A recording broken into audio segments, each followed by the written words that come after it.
Welcome to Origyn IVF. I am Dr. Rashmi Sharma. I am Director of Origyn IVF. I am proud to say that we are one of the leading centers of IVF in North India. In fact, in 2019, Economic Times has actually recognized us with the best IVF center in India North award.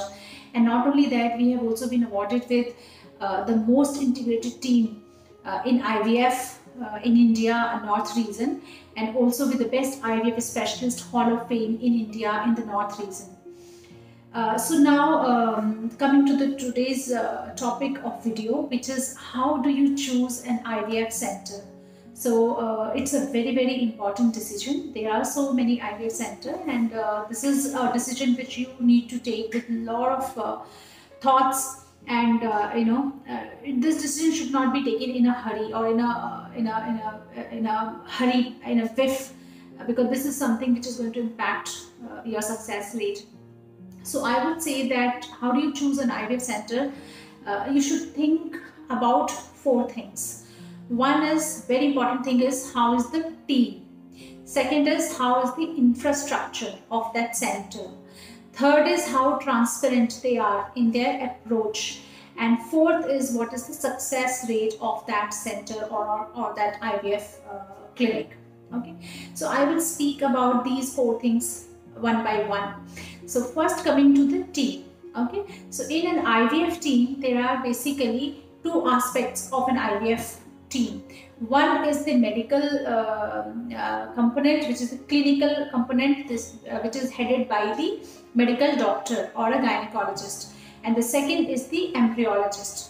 So coming to the medical doctor or the gynecologist, here before coming to the qualifications of the doctor, I would like to share here my experience of dealing with many patients' experiences. That a very worrying trend is that is what I'm seeing these days. There are a lot of patients who come to us after taking opinion from many of the IVF centers, and they have been given very wrong advices, like needing donor egg or donor sperm when there is absolutely no indication of using that. They have been advised IVF, even if when it is definitely not indicated. A very young couple with who could be easily treated with IUI or natural trial, they have been advised IVF.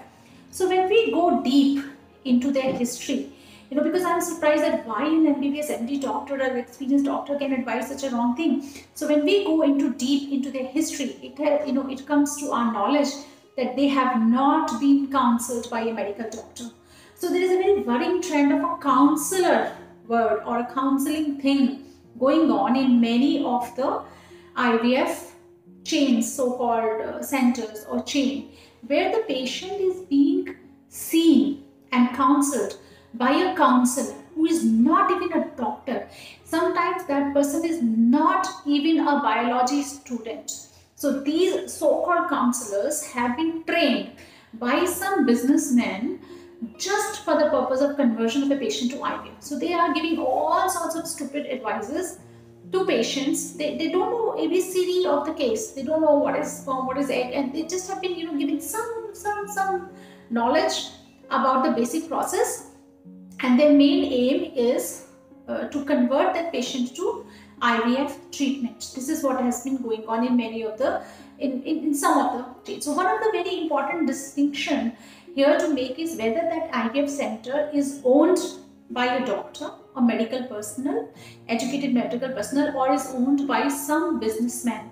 So whether those chains or those center has been opened just for business perspective by some businessmen, non-medical person. So there's a difference. If a doctor is running the center, of course he knows the medical treatment. Of course there will be a lot of ethical things incorporated into the working of the center. If it has been opened by a businessman just for the purpose of business, so doctors, if they are just as employees, then there are sometimes not so good practices going on in those centers. So when you visit a center, just try to understand to whom you're talking, whether you're actually talking to a doctor or not. Sometimes they don't even have any degrees written on this. When we ask the patients that who told you this, and who told you that you need donors from your sperm count is absolutely fine.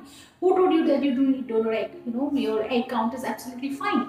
Then the donors, they don't even know the name. They don't even have a paper on which the doctor's degrees are written, nothing. So it turns out that it was some non-medico counselor. So beware of that. Okay. Then coming to the doctor. So it's very important that you go and meet the doctor, visit the doctor, and try to know the qualification, whether the doctor is qualified enough. Qualification in that she or he should be at least MBBS, MD in obstetrics and gynecology, followed by a good number of years of experience in IVF and reproductive medicine, since IVF has become a very super specialized field. So a normal gynecologist will not be so experienced in treating with difficult cases of infertility.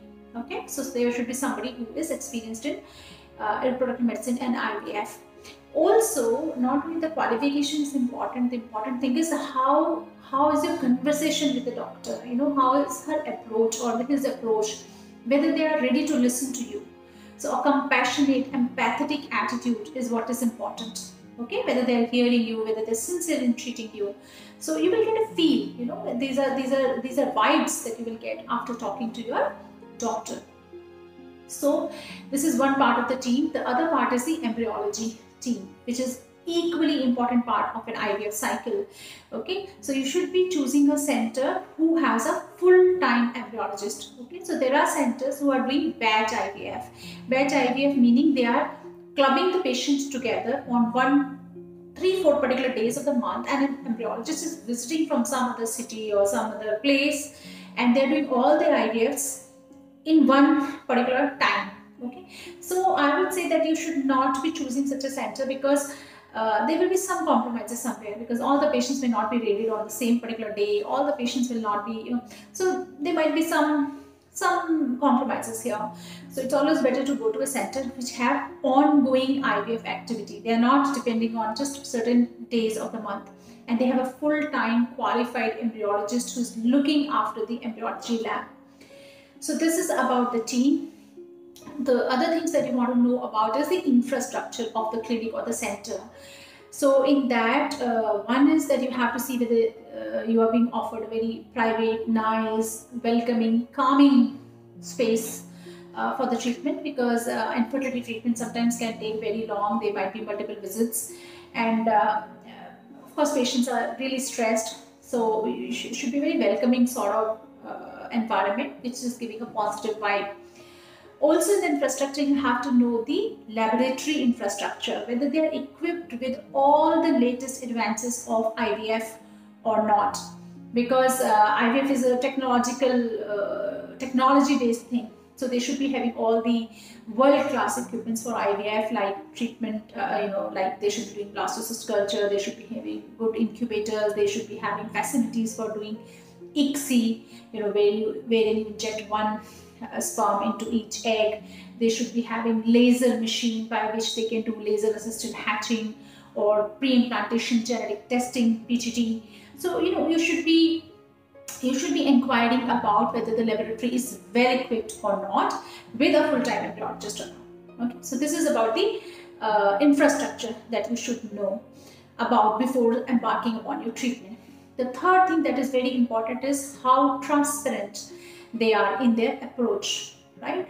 So in the transparency, there should be transparency of the cost, there should be transparency of the treatment. Coming to the cost part, here also I would like to share my experience that beware of the centers who offer you guarantee. Okay, there's nothing called guarantee in IVF.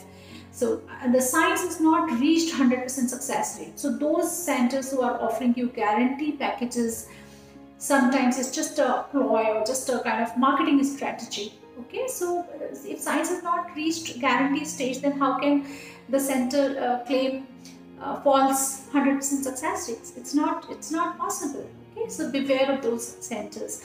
And in the cost also, whether they have given you everything in detailed writing, this is the cost, what kind of, there are no hidden charges, no frills. You should be very specific about asking all these questions. Like in our center, we have a tight costing sheet which is given to every patient and explained in detail about each and every cost in the beginning of the treatment itself. Everything is written very clearly in the sheet. So this is a kind of cost transparency should be given to the patient. Another type of transparency is that how transparent they are to you about your treatment. Like every record, every medical record is very important for the patient.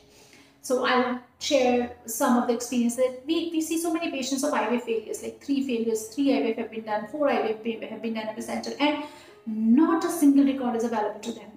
So that's not done. That's not done. Medical record is patient's right. Okay, so we should be, we should be having the records, we should be having the papers that what injections were given, in what doses they were given, when the follicular study was undergoing, that how many follicles were forming, how many eggs formed, how many were mature, how many embryos formed, what was the quality of the embryos, how many frozen, how many transferred. So all this should be written and provided to the patient. Right? So many times patients do not, when we ask them, they do not have a single paper. They just have been told verbally. Okay, that carries no meaning. So record should be available, and these records are very helpful in the future treatments. If we are dealing with a patient with 2 or 3 IVF failure, of course, reading her previous IVF treatment will help us or help others in in making a plan for her future treatment. Okay, so that kind of transparency is very important. Another thing that you should be trying to inquire about that center is the success rate of that center, and not the false claims given by some non-medical counselor, but the actual success rate. And how do you know about the actual success rate? Is by talking to the patients, by reading reviews. Okay, so you can get a vibe of the center that yes, the center is actually happening. Okay, there are actual patients who have got success from the center.